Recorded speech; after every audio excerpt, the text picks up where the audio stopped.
got our plan board approved. We moved on finally to signing each one of those pieces to get things started with Carelong. And then we actually, once we received the allocations, we began the pieces of the training. We chose to start with our therapists because those were the ones that made the most sense. We had at both of our comprehensive high schools and at our alternative high school a therapist. So we felt that they were the most familiar with the billing and how this was going to work. And we started that process. You see Natina up there. Now, I'm going to tell you guys, if you all have a Natina in your life, life is better that way. She keeps me, she's as our secretary of CYBHI, she has been instrumental in making sure that someone has that hat all the time and being able to make sure that we can follow through and that we can get those trainings settled, that we can send those reminders, that we can do the work, that we can put the posters together. So being able to do that facilitated that we were ready to have, if you can pass the next slide, that we were ready to start the school year off right. Over the summer, our superintendent sent something to a letter to all the parents, basically explaining what CYBHI was. We had a board presentation. We went out and around town and started talking about what we needed to do next because we had never asked for medical insurance information before. So that was really new to everyone in the system. And during that data confirmation, we went ahead and were able to capture the consent and also be able to capture the medical information for our families. And we really took the time to just answer as many questions as possible, make sure that we were able to provide information as we rolled out, and try to like doing things back to school and things like that. And obviously, I'm going to tell you right now, we're not at 100%. We're still working on it.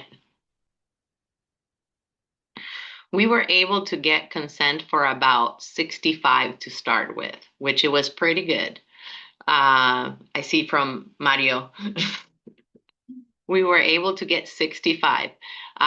Going back and talking to a lot of the parents did not really still understand what we were asking them to do.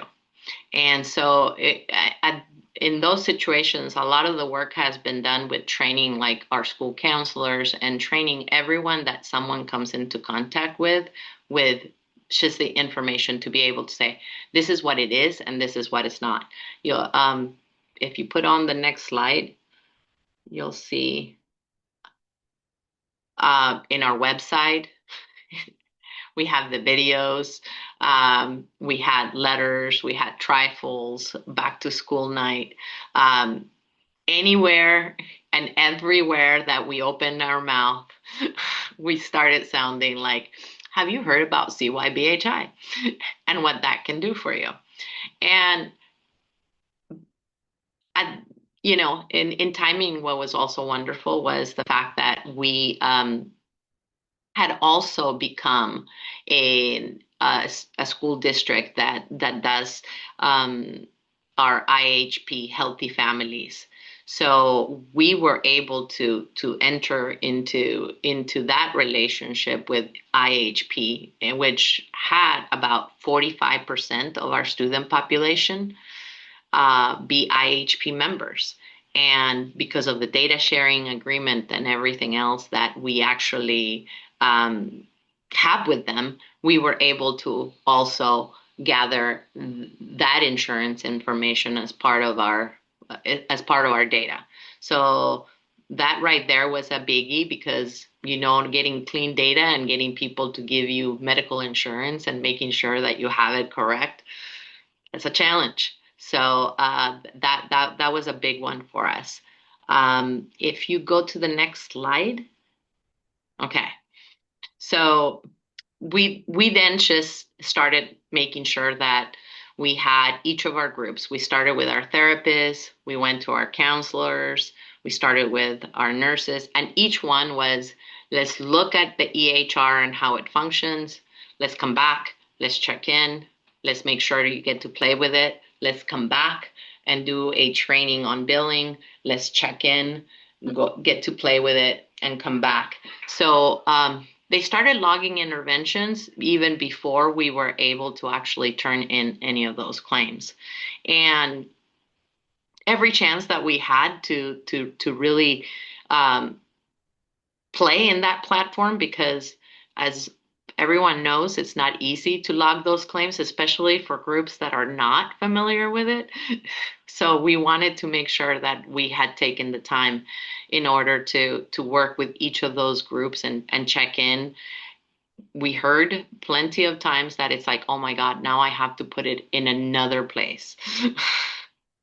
But what we really talked about was instead, and I want to say that it might be in one of the next slides.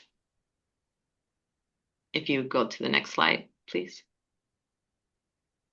Yes. So we actually decided to do it this way with each of the groups because we felt and listened to each of our groups say, so you want me to do something else? And we wanted to get away from that. So one of the first exercises that we did with each group was actually take out the fee schedule and made it into posters. And what we were able to do is just have each group identify the top three things that they already do. I didn't want them to tell me what they could do. I needed them to tell me what they were already doing. And as we went through that, and they went ahead and identified the top three things that everybody did, then we concentrated with each group to start with those three, so that we were able to really build and that muscle memory and sort of build that stamina so that they could move to more. And then each of the groups started to create kind of uh, we called it a cheat sheet, but it's not that it's cheating. What it is that it gives you the opportunity to like kind of define what the codes are and kind of what the building blocks on the EHR are, and kind of like the basis in regards to kind of like what you would put in and then put in the details so that they felt more confident. So we started and then we continued to add and save everyone a little bit of time and sort of build that familiarity with it. And if you go to the next slide, before I continue, any questions in regards to that?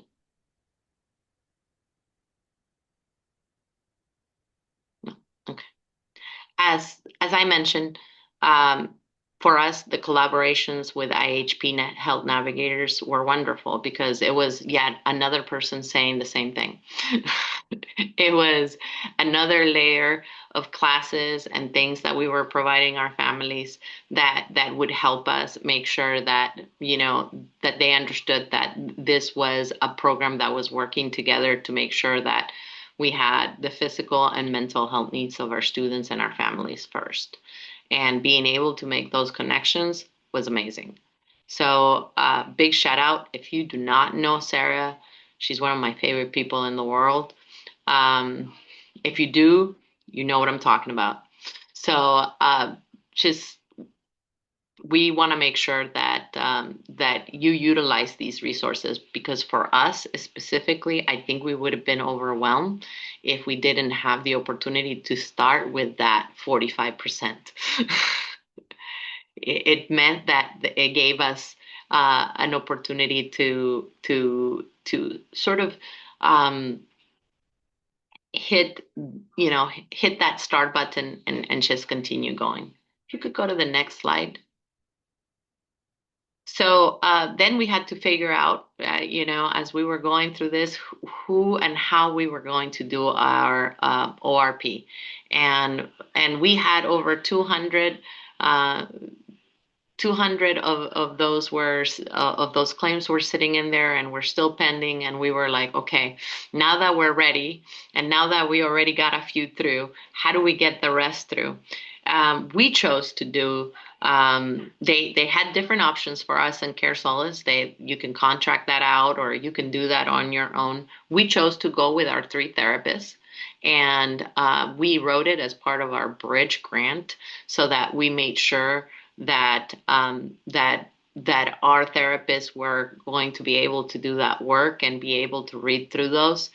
Um, as we grow, we might need to look for other ways, but this right now actually worked pretty well because it honestly, once they get used to what they're doing, they're just clicking after they read through it, and it's a pretty efficient system. But we're working together to make sure that's a system that works out and works well for our staff. Next.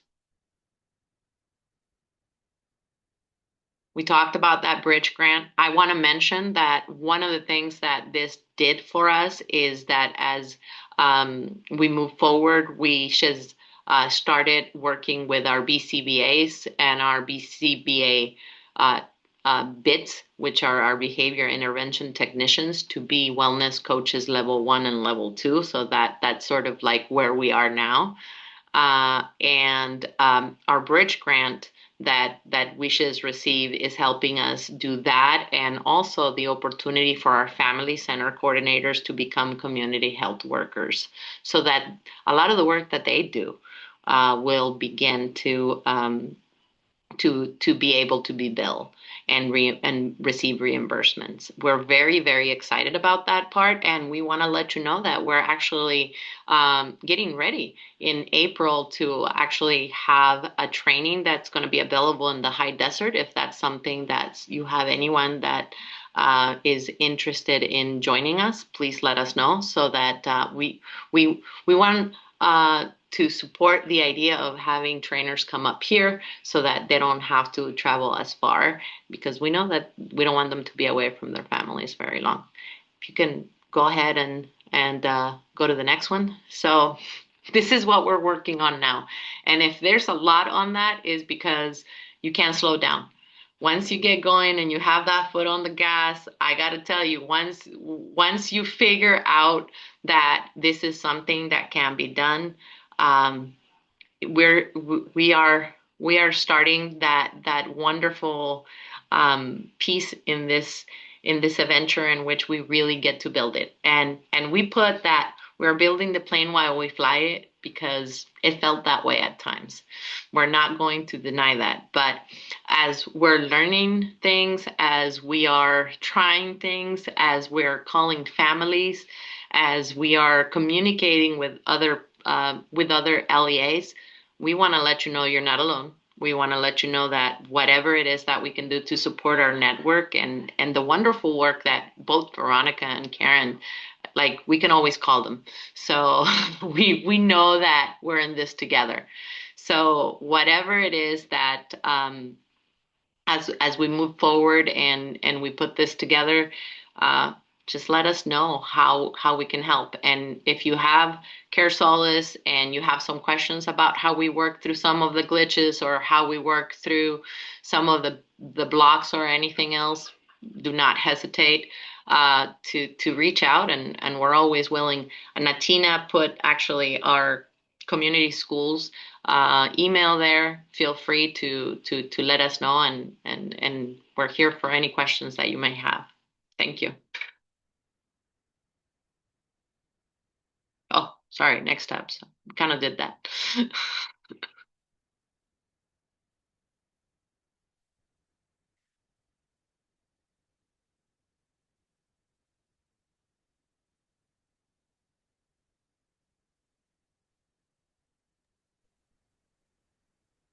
Mariana, I have a question for you. Hey, Cami, how are you? I saw, by the way, I ditto your Sarah, love of Sarah. Sarah is fantastic. Um, so question I saw on that slide, it says imported lots and lots of insurance information. Did you then turn around and get the parent consent for billing for that, or what was that process like with your Health Navigator? So the consent for billing always came through our student information system. Okay. What we found was that we had lots of we kept it separate. So like we had lots of places in which we had the consent and no medical insurance. Yep. That was the most popular by far. And then we had the students that were the IHP students. So what we made sure is that we kept it separate in areas so that whenever there was a query or anything else, the parents had to, in order for us to use that information, they had to have given us that consent. Oh, If that in they, what you were calling data confirmation? mm-hmm, Okay. Excellent. Thank you. no problem.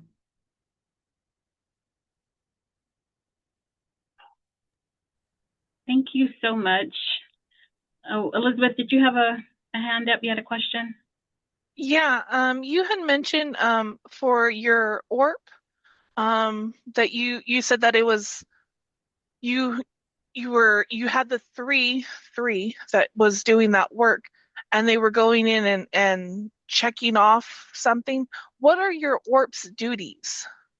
Because we were under the assumption that, well, we were told that the ORP for CYBHI doesn't really need to do anything. It's just an NPI number that is attached to the service, and there's nothing to be reviewed. So, So I can tell you that I don't know what all the other systems look like, but within our system, they actually are put in kind of in a sort of a waiting to be turned in batch. And in that batch, what the orb has to go in and do is basically click and be able to read through and make sure that it was appropriately turned in. It doesn't take very long. It's not like they're rewriting or they're having to do anything other than to review the claim to make sure the way that it has been submitted is appropriate. so that was prerequisite of your EHR, right? Yes. Mm-hmm. I see. Okay. That's how they set up their approval process. Other LEAs, have different approval processes, but that's how they're pushing their claims through.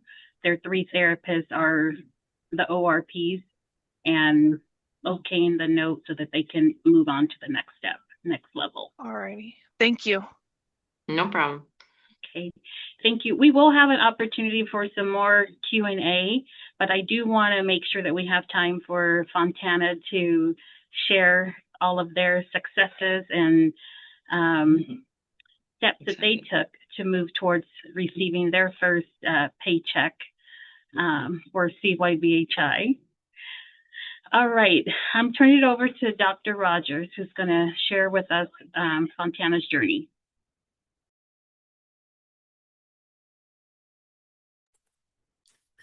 Great. Barbara, can Is you the share the presentation slide? There you go. There awesome?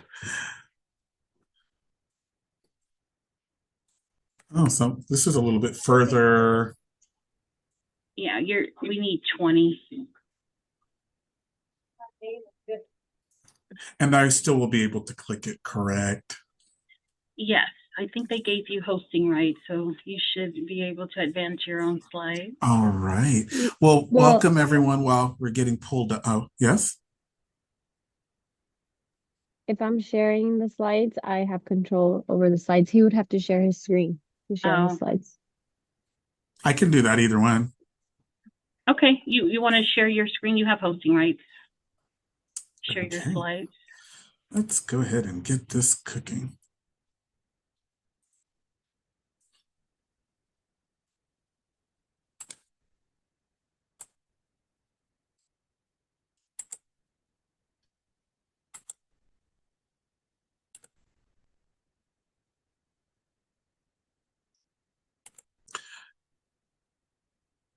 You guys are not seeing it the way I want it, so I'll just go ahead and allow you to share it how you're doing it, and then I'll give you a click like that for you to move on to the next slide for me. How about that? All right. So, hi, everyone. My name is Dr. Rogers. I am an administrator for Fontana Unified School District. And we're here to kind of talk to you about our journey. You can go to the next slide, my friend. So part of our work that we've been, you can go to the next slide as well. One of the areas that we were looking at, just to give you like the background. So we actually started on this journey in March of last year in 2025. So some of our work that we did is the initiation of what we did is we leveraged really the guidance from Veronica and the team. Honestly, SBCSS was absolutely wonderful, and I know my supervisor, Mr. Baker, immediately reached out to me in March and said, "This is where we're going," and he just told me, "All I care about getting is $1." He says he didn't even care about anything else. If you can get $1, he wanted to just make sure, does it work? Because I think at the end of the day, we get stuck if we don't just keep on moving. And so even with that, people who know my personality, we have to move and we have to start going. So I really think that one of the areas that helped us is we adopted an action-oriented mindset. And that was really, we learn by doing while serving students immediately. So I think if you just keep in mind, like, okay, the goal is $1, even if you supersede that, absolutely wonderful and great. But we want to make sure that you just keep moving. Next slide. So with that, I think if I had to say anything, these are just the overall steps that we took. Step one was really just understand the CYBHI cycle. Two, we really built a core planning team. The next, we mapped out the work and we made sure that projects were going on they were parallel. So we didn't sit down and say that we're going to task this one task first and then we move on. We really took it as an approach of let's map out all of the work. And then when we got stuck at others, we had other opportunities to move to other projects. Step four, we launched and just refined like a really small pilot. And then we just kind of said to ourselves in step five, align our systems and really plan for the data collection and how that will look to show this is success, areas of new opportunities and where we want to go and how that will look. And then obviously, I think the biggest thing is going to be friends with the whoever your EHR billing partner is. They should know that you're going to call and they need to get back to you. And so I think we all just became really good, friends in this kind. We're not really friends, but we're friends. So we'll go to the next slide. So with that, I think that as we're going in, this is the understanding part. And so when we did our partnership, I remember going just to meet with Veronica and the team, and I was a little lost. They were trying to help me understand a little bit. I did my own research just to make sure I understood what it is that we were embarking on, but they also introduced me to the live binder.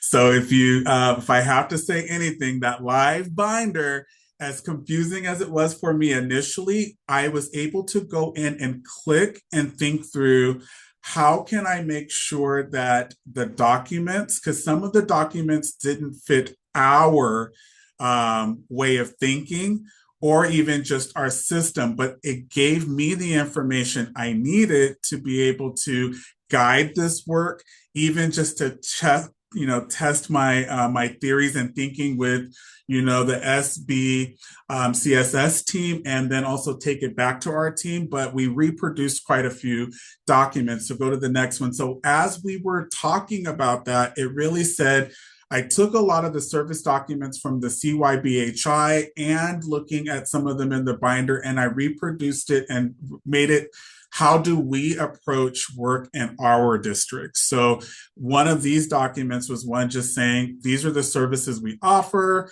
codes, how much time, amount, and then what does that look like in the FUSD system? So all of our meetings always were anchored into these documents that were reproduced really from the live binder, or even just things that I would send an email or a text message to Veronica and team, hey, send me this, and they would shoot it to me the next day, or even just really, sometimes they were even within as quick as an hour. So I do appreciate that work. So we'll go next slide. right? So these reproducing it really helped us out. But then we also said to ourselves, before we start getting really overwhelmed, and he wanted $1 pretty quickly.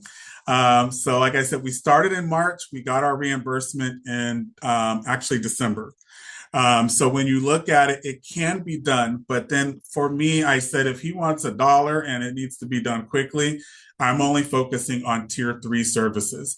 Any kid who already is going to need, mental health services, and even if we're going to work out the EHR and all of those details, it was easier to focus more on the tier 3 services and select tier 2 students who are already receiving supports. So this helped us really be more controlled in our approach, where we were able to refine and streamline the billing processes, collect insurance information exclusively from parents who are already engaged.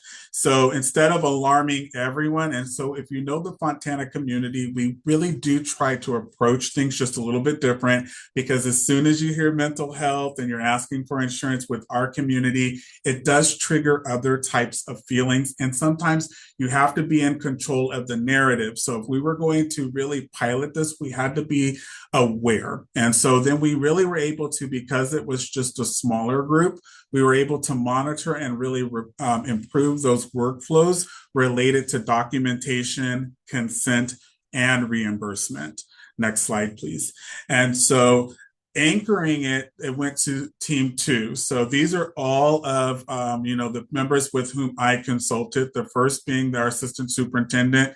We were clear when I met with the team, we just need $1. So as we did, and I say that dollar jokingly, but at the end of the day, it was really just about, is it even possible?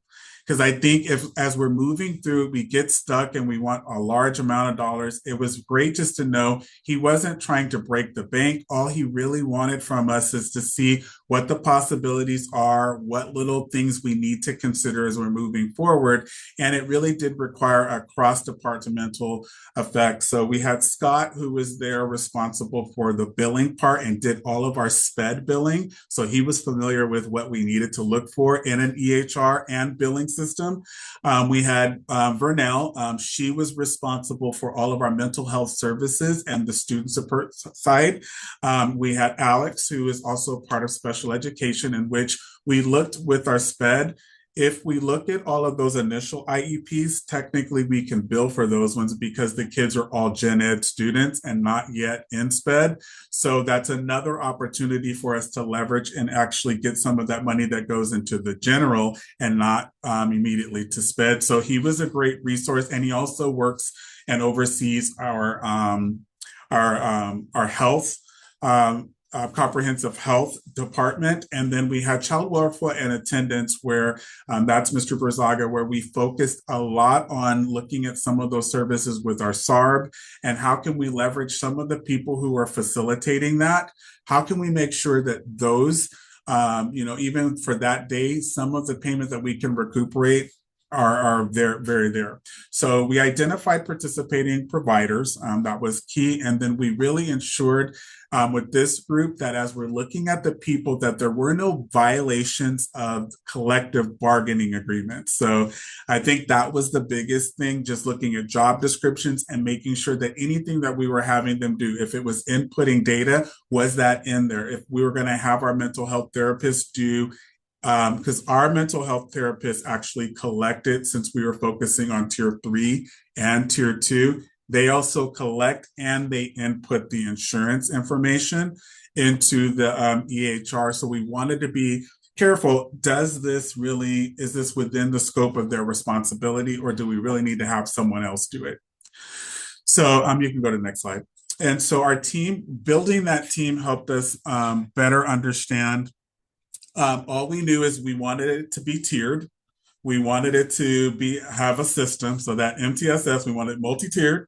We wanted it to have a system, and we wanted it to really be the whole child. And so when we did come with it, our vision, where we're still playing with it, it's really one system, whole child wellness built in, because we do like the idea that the families also understand that this is a service that's provided within the normal instructional day, and they are also seeing the benefit that it's right there, it's convenient, and we're also building this for a lot of even the system as we're branching off. We're seeing more people more interested in social and emotional learning and some of these other well-being, so it's growing slowly. So next slide. And with that, I think that really kind of spearheaded where we started to map out the work and we tried to run it in parallel. So it really was chunking the implementation into clear work streams, and then we assigned weekly deliverables. So what we did was, and I'll say this, so I had in mind we needed to do a pilot. So I knew immediately I had 3 different pilots going on. And in my mind, I had, when one pilot was struggling, I had someone else I was already working with, right? I also knew I needed to get the EHR on the background. That was important. So every time there was a hiccup or I just needed to pause with the group and move on, because we had multiple workflows, it kept us busy. And I was able to check in with other people and give them other tasks that they needed to complete so that we can bring this all together. And so our next slide, I think, really kind of looks at, because we're looking at tiered supports, what types of preventions that we need to have for students, what kind of awareness do we need to make sure that our families had, and this also even went for staff. And because we were focusing strictly on the tier 2 and tier 3, those people really, we said to ourselves, what documents will we provide to make sure that everyone is clear about those processes and what we would be offering and what their role was in there. So next slide, which I think it really kind of boiled down for us. We kind of are looking at 2 things. So we use Practical, which is also who we use for our special education billing. This was really intentional, partly because we knew the process. There was an established relationship. And as I shared before, Scott already knew that all we had to do was turn on the feature. And then our therapists were able to utilize this EHR. What made this even more cool is because I said we had multiple workflows, I was able to have them, the therapists, working on all of the templates that involved the documentation. What parts were important to them for confidentiality? Also working with them to let them know this is necessary for billing. With the understanding that we were also building Salesforce. And Salesforce is another one that also does EHR billing, but also helps us with the whole overarching monitoring of all of the services and workflows for even just referrals.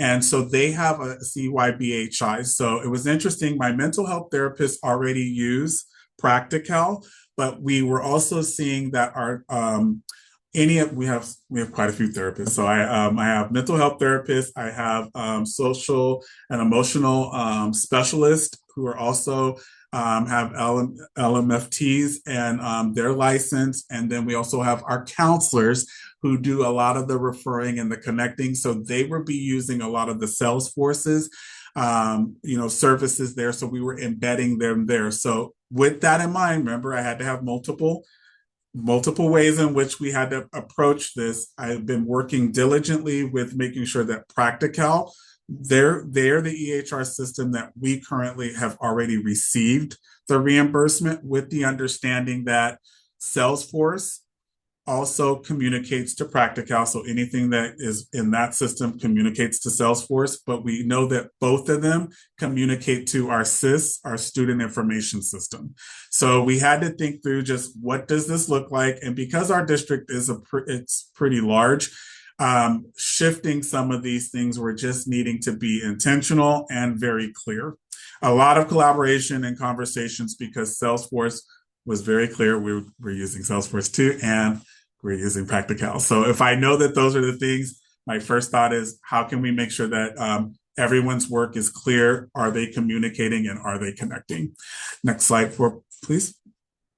Then it really got down to our families and the communication. So we had actually 5 iterations of a flyer that we didn't even use. And then we ended up switching to this final one, which as we started going in, how are we going to tell families that, this is what the CYBHI is? And then also making sure that when we were editing it, we asked really just the designing principles were simple. Is it clear, well organized? How can I help you? Where there's a frequently asked questions, and was it accessible language with minimal jargon? So we gave it to several different pilot groups who all landed on this one that you see on the far left. And on the back side, it was adamant about having a question and answers. That we had multiple families look at this just to give us some feedback. And so that communication was key. Next slide. And for us, I think the fourth was just the pilots. So we implemented pilots with selected provider groups. We did hold bi-weekly, sometimes monthly meetings just to set parameters and adjust processes. And we really use that real-time feedback to refine the system. So if you go to the next slide, this is really what the pilot groups look like. So currently, the reimbursement really came from that first group, which is the mental health therapists, and they serve K through 12. So we have 7 therapists. The first part was just to get the first initial. I only told them to select up to 5 students, 1 to 5 students. We only selected one particular service that they felt the most comfortable with.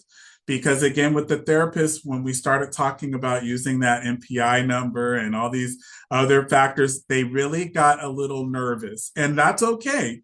So that's why I think they were most comfortable with this small portion here. And then we started talking about here just the billing rates, and then what documentation were we going to be looking at just for our own sanity and ensuring that they were being consistent, and they could also function as a PLC and have, what are we really talking about? So they chose GURP notes. Our counselors, on the other hand, we selected 10, and we have way more counselors than that, but we chose 10 elementary schools. So we only did K through 8, 1 middle school. They're selecting student groups. So we provide small groups. And so they chose groups that have like 5 to 8 students. We actually identified the billing service again and the billing codes. And then for them right now, they're going to be documenting in Q. And because they all have PPS, and we would definitely need that ORP to look at it, that was where we looked at and worked with one of our therapists who's serving currently as a school psychologist, right? And so we identified 3 of them who already had an MPI number, and some of the ones who already, they were school psychologists and they also had a license. And so we're looking at 3, and then we looked at, again, they're only looking at the individual assessment for those initial IEPs. And from there, we actually found out that there's a different code we could use for that one. I did not put that, the slide is not updated, but we could submit it. And again, this would immediately go, their documentation would go in SAYS. We can then pull it over and put it into our practicals. So these are the people with whom we were meeting with. Notice they're small groups. Each one had a different focus. We didn't expand a whole lot, but again, it was one service, so they felt comfortable. Our mental health therapist ended up just doing them all. So after that was the interesting part. First, they were hesitant, but they ended up going with all of them eventually once they started logging it in. Next slide. And so I think from here we moved into the alignment, and I think it really boiled down to aligning documentation, planning what the data collection is, and again, ensuring those systems could be supported for reporting. So our next slide really kind of highlights that aligned documentation. So we talked with our health providers just really to define their role and their responsibility. Who would be logging in the information right now? Any of these groups right now, they're all logging it in, but it's within the scope of what their job description would allow them, with the understanding that if they're logging in our SIS, it will be transferred over to our EHR, making sure those codings and logics are working for them, and then being cool about it with making sure we have the correct person or the ORP looking at theirs, but also ensuring credentials aligned with the billing services. And then I think that the biggest thing was really the standardizing of the documentation. So we really worked with them to make sure that the billing codes and the billing documentation, those are the only things that are reported in the SIS or even in the EHR. Their confidential notes are all separate. They can still keep whatever they felt was the most secure for them. But for billing purposes, we were very clear on these are the services that you would mark, and even worked with our EHR system to delete things that maybe they were irrelevant to them as their service. Next slide. I think the part that helped us out then was we planned the data collection. So only collected insurance information from students who were already receiving services. So that made it a little bit easier. I didn't feel this daunting, pressure to get 33,000 insurance information. I could start with those who already are reaching out to us, needing the support. And then we partnered with the enrollment center in nursing. So I actually oversee the enrollment center. So as we're looking at it, we're also beginning that process that any new enrollee, we're going to be intentional in getting that information immediately put in the SIS, which would then transfer into Practical and even the Salesforce. So we're talking about what that looks like. And then we also learned that our nurses also can input these things slowly on those downtime as we collected it. We're also going to be putting it in the annual notice. And that was pretty big because we're noticing that at the elementary school, they're more willing to give it to us in the elementary than they are here. And my thinking too is, why am I going to ask for a senior's medical information? They're going to be gone pretty soon. So even just in thinking about those approaches, prioritizing elementary school, then obviously we still have it moving forward. And that's kind of our approach. And then we really balanced it with accuracy and confidentiality. So we built clear family workflows so that, again, what does that look like? And we're trying to track it systematically. So we knew, you'll see a little bit later of what our EHR gives us. And then those essential audit ready reimbursements next. So I think the other one was looking at only collect insurance for already partnered. Oh, you can go to the next one. I don't know how that the other information didn't click. So this one. Thank you. And then for our family and community, we really tried to work on that transparent messaging about services so that even when we took them on the intake, our intake form, we redid it all together, making sure that the consent was there. They can let us know if they are opting into the CYBHI. Because people were not comfortable, I did create scripts as to what they should say and how that should look. We practiced during those meetings because people were not comfortable. And then any ones that I did ask them to go back and, talk with the parent, we gave them some more sentence starters. And I think right now, because we've been doing it, it's been reducing the resistance and the confusion because we're developing it together, and edits and things happen immediately. So if someone gave me a concern, because I'm friends with the EHR person, I literally reach out to her and say, hey, they want this changed in the template immediately. Done. So we're not really stressed out about that too much. Or if they say, hey, the parents are getting struggling on this part of the flyer, can we possibly revise it? Absolutely. Give me some time because, we have to really look at the bigger picture of what does that look like, have people look at the translation, et cetera, but we do. Next slide. And I think that, remember what I said, the key thing for us was the partnership closely with the billing. So we set up regular meetings with the billing partners and we really focused on correct data capture. They will push for you to push this all out, in your whole system. And really they really want us to go for it because they understand it and they also want us to be successful. But I also had to be very clear with them. We are slow to move fast. I'm not pushing out that. I know your communication has been vetted at other districts. They may not be my community.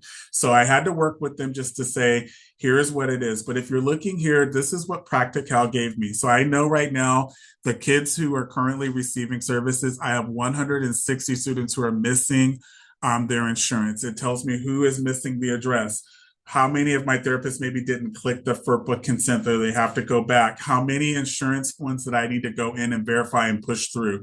So this dashboard was very important to us for really training and also celebrating with the staff. So I get to celebrate with them that, since the last time we talked, we're now $12,000 getting back some of this. This is awesome. I mean, we went from just I think it was like 1,100 to now we're already moving in and they're slowly collecting. So we get to celebrate. So let's move to the next slide, which I think then helped us with the challenges and barriers. It was a learning curve for me in particular, because I don't live in the world of billing.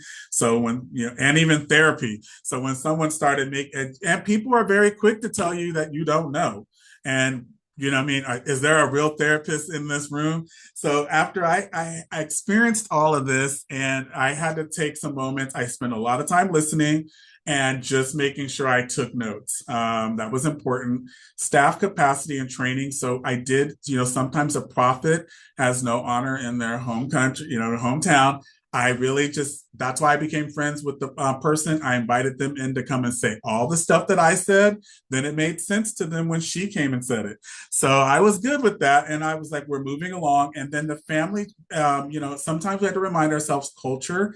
Some cultures were more hesitant to, give that information. And right now, because of the climate, people are not just willing to give things.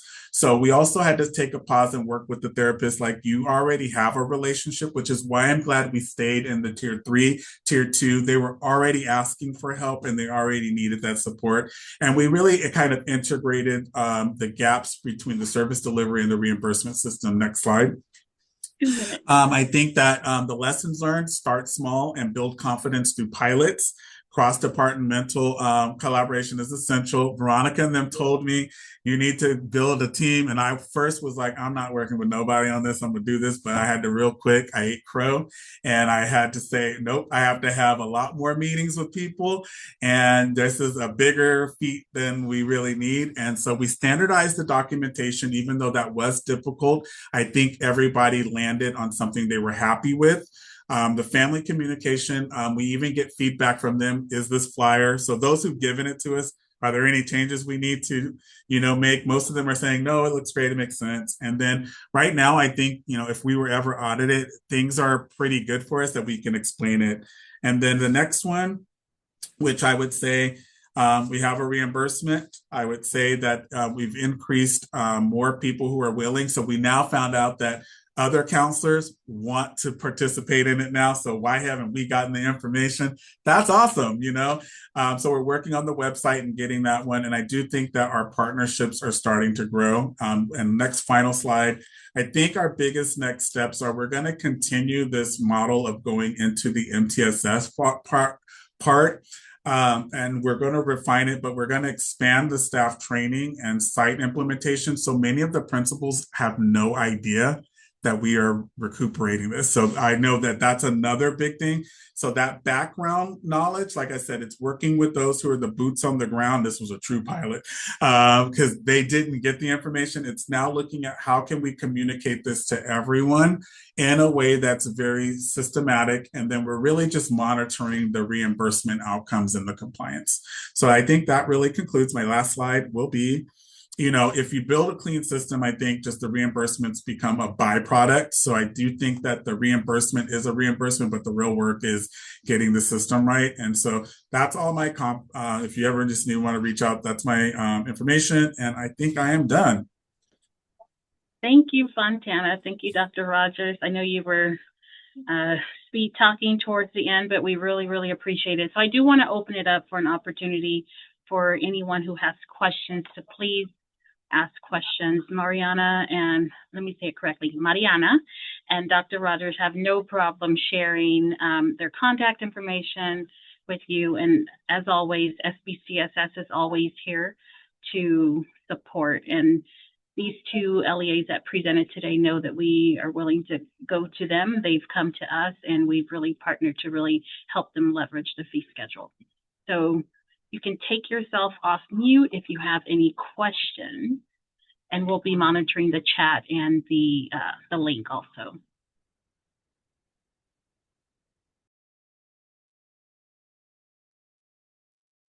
This is Sylvia with Rialto Unified. I want to thank both of you for presenting such amazing work. I'm trying to get my camera turned on. But I have a question for both of you, and it doesn't matter which, if not both of you, answer. How did you guys navigate the unions, staff and union concerns about even getting involved in CYBHI? So our therapists are technically administrators. So that was the way it worked out for us. So we didn't have to. But now our counselors, because I've been in Fontana for a while, I know the limits of the contract. So we're not asking them to do anything that they don't already do. So I think that the success for us was identifying those services that are currently already being implemented and then just talking through where are you documenting this? We're just asking you to put it here now. And then there's not much that we would have to do. I think it's just knowing what work is currently happening and maybe starting small there. That helps us out. We really haven't had any union pushback. If anything, it was just more so people were just like, why are we doing it this way now? They wanted it in a different way, or they didn't, the therapists were the ones I think that were really nervous about the licenses and the NPI numbers and using those initially. So we just had to help them to say, this is what we're doing with it. And the starting small helped us. We only asked them for one because I wanted five. I had to settle on one. Yeah. Everyone gave me one kid that they felt comfortable with, and that's what we submitted. I think we went with three. Oh, I love it. I love it. For both of you, I think for us, we received pushback for MPIs for counselors, right? That's when the union reps contact. They were questions in regards to why they needed NPIs, but actually being able to present a lot of the things from DHS and from the county that actually explained the fact that that was the process in order to do that. Most of our pushback in that sense had to do with counselors that were also utilizing their therapist credential outside and wanted to make sure that it was not going to it was going to damage somehow the insurance or any of the of the things that have to do with their license. When we were able to actually answer those questions for everyone, it kind of went back. Roy put it beautifully. It just we're only asking them to do what they do in the course of their job description. We also had psychologists who also had NPI numbers for the most part, and then the therapists who were management. So that was a little bit different. But our counselors and our classified, because now we're working also with our behavior technicians and our BCBAs are also management. So you see how sort of we do this, but just the fact that if our risk management also came back, because Roy is right, they will grill you until, one of the things that we went back and we actually talked to our insurance and we went back and talked to risk management, and they were very clear. If it's in your job description, in the process of what you're doing with your PPS, this is where you're at, and then you're okay.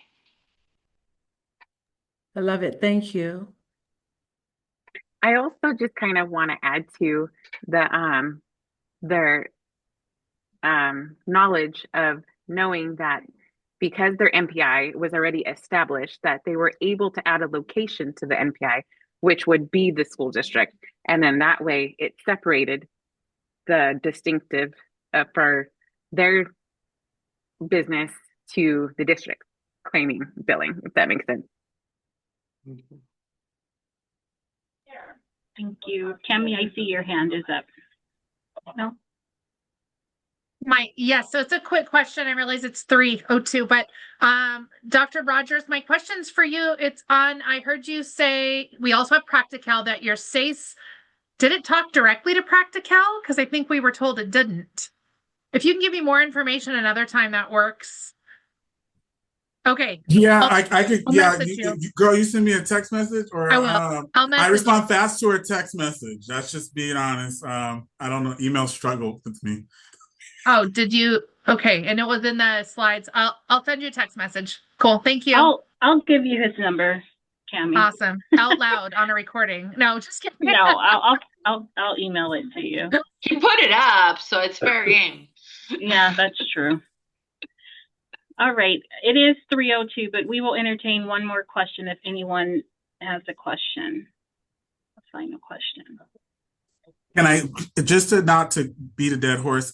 One of the things that helped with people wanting to participate in it more, I also just showed that image. There's one that's out there of California and the number of dollars in which we are already kind of, how much money people are starting to get, like how many claims have been paid out, et cetera. And then we also just talked about budget crunches and just where the deficit spending was and how, wow, this is a great opportunity for us to really show how we are, yes, we are doing some great things in our, even if we're not getting the reimbursement, what our work is very valuable and necessary. But now we really get to show we need to keep going. And our therapist, one of them said it best. She goes, yeah, I have job security now. 100% of my services, that was her, not me. 100% of my services are reimbursable right now. I know that this is a great opportunity for me to really show what I'm doing. And so I think when those things came out, even my counselors were like, wait, this is a great opportunity for us to be thinking about how we can keep everyone going and we could do this. So it really became more organic and natural for them. So the unions haven't really said anything yet, but mind you, we're only starting small. So we won't know until we see when it's full scale. Thank you. All right. Thank you guys for joining us. We'll see you in 2 weeks. Great job, guys. See you later.